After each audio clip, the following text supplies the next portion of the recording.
A Clara tinha 30 anos e tinha longos cabelos que chegavam aos joelhos.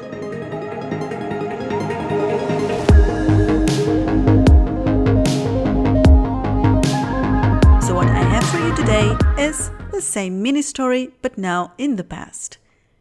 If you want to download the free PDF with the transcript of this text and the English translation, you can do that at www.portugueselab.com/105.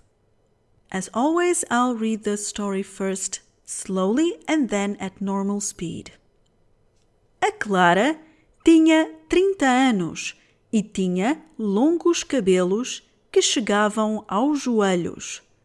Tinha uma grande paixão por plantas e tinha um pequeno jardim em frente à sua casa no campo. O jardim tinha 2 árvores de fruto e vários arbustos de bagas onde se escondiam coelhos. O jardim também tinha um lago com alguns peixes. O fundo do lago tinha 2 vasos onde cresciam nenúfares. Os pássaros tinham prazer em tomar banho na água fresca enquanto a Clara os observava.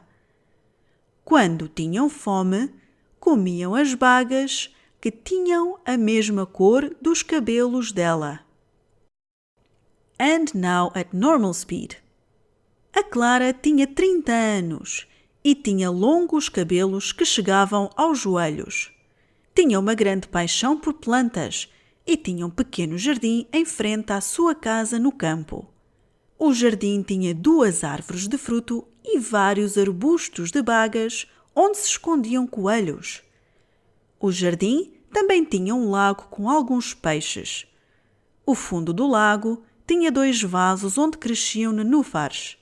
Os pássaros tinham prazer em tomar banho na água fresca enquanto a Clara os observava. Quando tinham fome, comiam as bagas que tinham a mesma cor dos cabelos dela. E é tudo por agora, querido ouvinte. Até à próxima. Tchau, tchau!